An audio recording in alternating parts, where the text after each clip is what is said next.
Finally મિત્રો સાપુતારા જવા માટે બેગ પેક થઈ ગઈ છે. ઢીંગલીને સુવડાવી દીધી છે. અમારો હાડુભાઈ બહુ હેપી છે. જો એ ડાન્સ કરે છે. ગાદલા બદલા આવી ગયા છે. આરામથી પાછળની સીટમાં ગાદલા નાખીને છોકરાઓને આરામ થાય ને એન્જોય કરતાં કરતાં જવાના. હું માર હાડુ ફાઇનલી અમારે સાપુતારા જવા માટેની બેગ તૈયાર થઈ ગઈ છે. તો ચાલો મિત્રો, હવે અમે સાપુતારા કબૂતર આવી ગયા. હાડુ હાડુ હા એમાં ઉડતા લેતા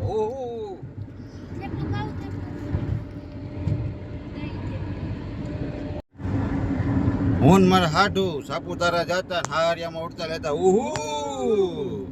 તો ચાલો મિત્રો, આપણે સાપુતારાના પ્રવાસે નીકળી ગયા છીએ. તો તમને અત્યારે બહારનો વ્યૂ દેખાડું. સરસ મજાનો વ્યૂ છે, તમે જોઈ શકો છો. સરસ મજાની મોર્નિંગ છે. હું માર હાડુ ફાઇનલી અમે અત્યારે વઘઈ ગાર્ડનમાં વઘઈ બોટાનિકલ ગાર્ડનમાં આવી ગયા છીએ.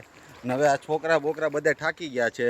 તો હવે એવું વિચારીએ છીએ ગરમીના છોકરાઓને પેલા ઠંડુ પાણી, કોલ્ડ ડ્રિંક્સ ને એવું પીવડાવી પછી સાપુતારા હું માર હાડુ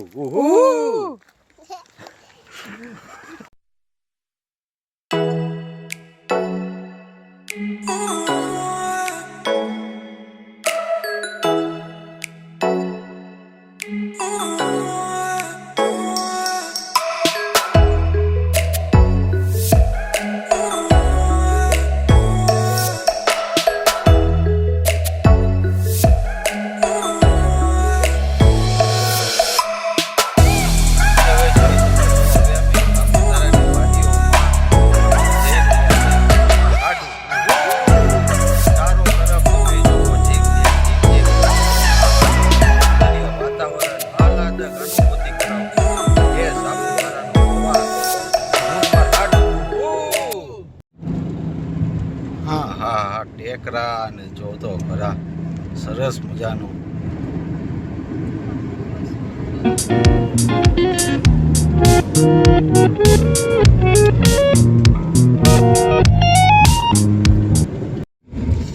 જ્યારે નાના હતા ત્યારે ભણવામાં એવું આવતું સાપુતારાનો પ્રવાસ, તો ત્યાં એમાં એવું કહેવા માંગતા હતા કે ઉનાળામાં ગરમી લાગે એટલે બધા હિલ સ્ટેશનમાં ઠંડી હવા ખાવા જતા. બરોબર છે. તો આજે ફાઇનલી અમે અમારા ફેમિલી સાથે સાપુતારાના પ્રવાસ ઉપર નીકળી ગયા છીએ. અને સાપુતારા બસ થોડીક વારમાં જ આવી જશે. હું માર હાડુ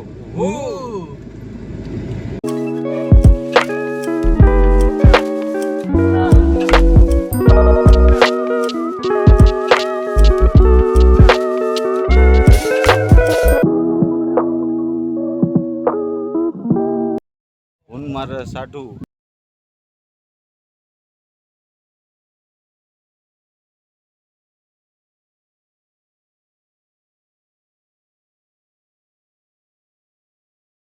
બે સાપુતારા ટેબલ પોઈન્ટ વ્યૂ ઉપર આવી ગયા છે. તો તમે પાછળનો નજારો જોઈ શકો છો. એકદમ ક્લાસિક, મસ્ત ઠંડો પવન આવી રહ્યો છે. અને જો લોકો અહીંયા બધા સેલ્ફી ને એવું બધું પાડે છે. ત્યાંથી સનસેટ વ્યૂ બી સામે દેખાય છે.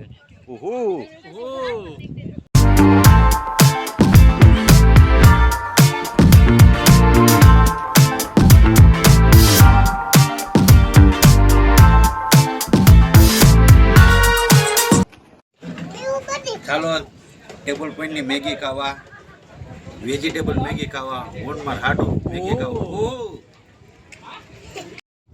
તો ફાઇનલી મિત્રો, હવે અમે સાપુતારાને અલવિદા કહીને નીકળી ગયા છીએ. જવાનું તો ઘરે મન નથી થતું, પણ શું કરવું, જવું પડે એમ છે. હું માર હાડુ